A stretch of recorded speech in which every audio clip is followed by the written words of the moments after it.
when we're making guitars, we want them to be extraordinary pieces of gear that'll last and last and last and last. You can buy a guitar, and it can go under the bed and pull it out 10 years later, and it's worth 1/5 the money. You can buy a different guitar, and you put it under the bed, and it's worth double what you paid for it, right? That's what we're trying to do. And we're guitar makers by trade, and we're trying to combine this very, very complicated art into something that you can take out on stage and forget you're playing and just play music to the audience. That's the whole idea. There's a guy out in the hall named Paul Miles who's in charge of all of our private stock business, and he's out there staining wood, and you can go out and stain a piece of wood today, and kind of play around with one of the aspects of guitar making, which is changing the color of the wood on the guitar. So, why do you play PRSs? Why in God's name do you have them? I mean, you could be playing anything. You could be playing Ibanez, you could play Gibson, you could be playing Fender, you could be playing Mags, anything. I think the question is like when you're playing and you're younger, you're getting into guitar and stuff. The question is always like, do you see yourself as a Strat or a Les Paul guy? Am I a Strat guy? I'm a Les Paul guy. But then I think that I kind of had a hard time taking my pick. It's kind of like voting or something. It's like, do I vote for this idiot or this idiot? Am I gonna, But anyways, it's too. Did you just put that on YouTube? Did you film when he just and said? And then the Secret Service shows up. Man, Yeah. But so the question is Strat or Les Paul guy, right? And I had the hardest time. I like the way at Ted Nugent's house the next day after he said if Obama gets elected, either he's going to jail or I'm going to die. One of the two is going to die. Remember that? Ted Nugent. Oh, he said the wrong thing. Well, I mean, I guess you just said between Les Pauls and Strat. Yeah. One horror against another horror. Yeah. It's like Donald Trump versus. That's exactly Hillary my point. Clinton.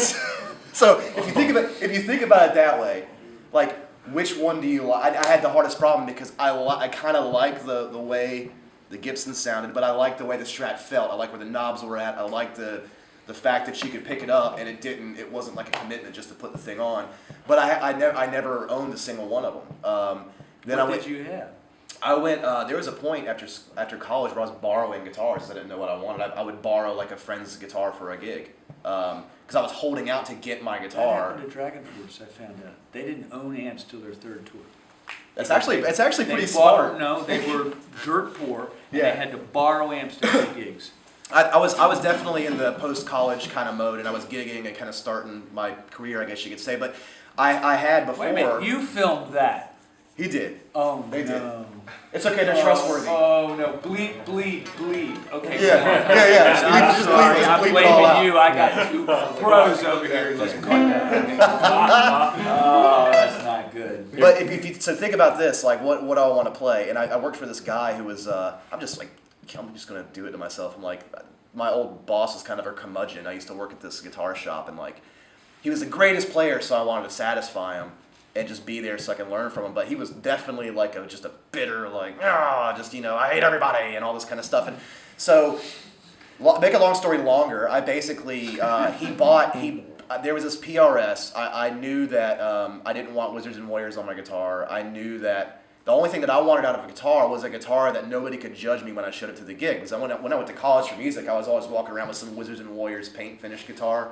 And people were like, like all the dorks were like, cool guitar, man. I'm like, oh, he thinks it's cool. This can't be cool, Like the keyboard player guy's like, hey, nice guitar, man. I'm like, maybe I should, So I got tired of showing up and people being like, hey, it's the metal guy. Here he comes. He's gonna sweep and tap all night long. I can't do. So I eventually was like, I gotta find something that can't be judged. Something that's like, I could be a country player for all these people know, sort of thing. So back to the boss, he bought the guitar out from under me. I had a friend it's my first PRS. I still have this guitar.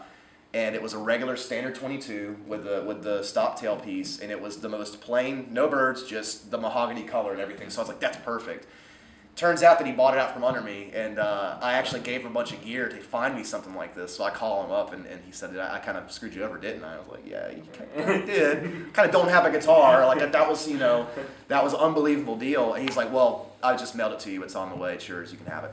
And I was like, Oh, that's sweet. I was like, yeah, he was a good friend. I'm being kind of sarcastic. Curmudgeons hide in the sweet part. Yeah. So they hide the sweet part. It was a cool thing, and so I get this guitar, and I have where the volume knob is at on the Strat that I like. I have a guitar that will stay in tune, unlike a Gibson from my experience. And I have this new thing that nobody can judge me because it wasn't the loudest guitar. I could show up to a gig and nobody would they would pay attention and listen instead of go, oh, that guy's probably going to do this and that. So the reason why I played the guitar was for that reason, for this particular model. But then when I actually played it, that's when I was like, okay, I do like a thicker neck.